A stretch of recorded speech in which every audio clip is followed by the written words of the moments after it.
నందు ప్రియమైన సహోదరి సహోదరులకు యేసుక్రీస్తు నామములో శుభములు. దేవుని యొక్క మహిమ మీ మీద ప్రకాశించునుగాక. ఈరోజు దేవుడు మనకిచ్చిన మాట అపొస్తలుల కార్యములు 10వ అధ్యాయము 28వ వచనం. అప్పుడు అతడు అన్యజాతి వానితో సహవాసము చేయుట అయినను వానిని ముట్టుకొనుట అయినను యూదునికి ధర్మము కాదని మీకు తెలియను. అయితే ఏ మనుష్యుడును తగినవాడని అయినను అపవిత్రుడని అయినను చెప్పకూడదని దేవుడు నాకు చూపించి ఉన్నాడు.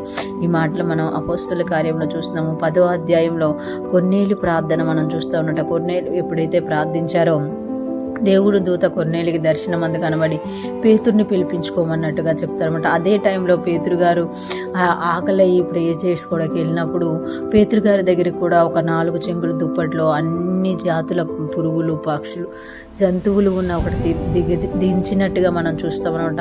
అప్పుడు పేతురు గారు నేను అపవిత్రమైన దాన్ని ఏది తినలేదు అని చెప్పినప్పుడు దేవుడు పవిత్రం చేసిన వాటిని నువ్వు అపవిత్రం అనకూడదు అని మనకు అక్కడ తెలియజేసినట్లు మనం చూడగలం. అతడు ఇంకా ఆ దర్శనం గురించి ఆలోచించుకుంటుండగానే కొర్నేలు గారు పంపించిన దూతలు వచ్చినప్పుడు దేవుడు ఏం మాట్లాడకుండా వాళ్ళతో వెళ్ళు అని చెప్పినట్టుగా మనము అపొస్తలుల కార్యం 10వ అధ్యాయంలో చూడగలం. ఎప్పుడైతే ఇంట్లోకి కొర్నేలు పేతురు గారిని చేర్చుకున్నారో పేతురు గారు ఈరోజు మనం ధ్యానిస్తున్న మాట చెప్పినట్టుగా మనం చూడగలంట.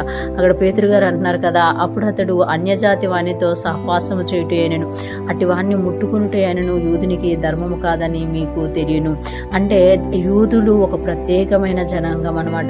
దేవుడు ఏర్పరచుకున్న జనాంగం. వాళ్ళు అన్యజాతి వాళ్ళతో సహవాసము చేయరు. ఎవరైతే విగ్రహారాధికులై ఉంటారో, విగ్రహపూరితముగా ఉంటారో, అన్యముగా ఉంటారో, దేవుణ్ణి వదిలి ఉంటారో వాళ్ళతో వాళ్ళు సహవాసం చేయనమాట. కానీ ఎప్పుడైతే యేసయ్య మరణించారో, పరిశుద్ధాత్ముడు భూమి మీదకి వచ్చారో, ప్రతి మనిషి నా సొంతము అని యేసయ్య తెలియజేసినట్లుగా మనం చూడగలం. కింద అదే చెప్తున్నారు. అయితే ఏ మనుషుడును నిషేధింపదగిన వాడని అయినను అపవిత్రుడని అయినను చెప్పకూడదని దేవుడు నాకు చూపించి ఉన్నాడు. అంటే ఏ మనిషి కూడా నిషేధింపదగిన వాడు కాడు. క్రొత్త నిబంధనలోకి వచ్చేసరికి అంతే మారిపోయింది. పాత నిబంధన ప్రకారం యూదులు మాత్రమే దేవుని పిల్లలు అనమాట. ఇశ్రాయేలీలు మాత్రమే దేవుని పిల్లలు. వాళ్ళకే సర్వ అధికారాలు ఉన్నట్టుగా మనం చూడగలం.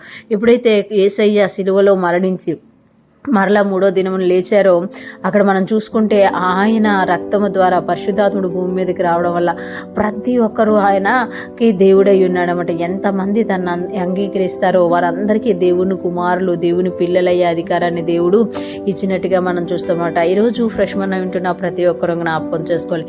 ఒకప్పుడు మనము ముట్టకూడని వారముగా, అంటరాని వారిగా దేవుడు చూసినట్టుగా పేతురు గారు తెలియజేస్తున్నారు. కానీ క్రొత్త నిబంధనలోకి వచ్చేసరికి మనం అందరం ఒకటే అని తెలియజేస్తున్నారన్నమాట. ఈరోజు ఫ్రెష్ మనం వింటున్న ప్రతి ఒక్కరూ కూడా దేవుడు మనకిచ్చిన ఆ గొప్ప ఆధిక్యతను, ఆ గొప్ప రక్షణను మనము అనుభవించడమే కాదు, దానిని బట్టి దేవుని మహిమపరిచే వారంగా ఉండాలి. దేవుడు మనల్ని తన సొంత ప్రజలతో సమకూర్చుకొని ఒక గొప్ప ఆధిక్యతను, మహిమను ఇచ్చారు. అది మనం గుర్తించి దాని ప్రకారం మనం జీవించినప్పుడు దేవునికి మహిమ కలుగుతుంది.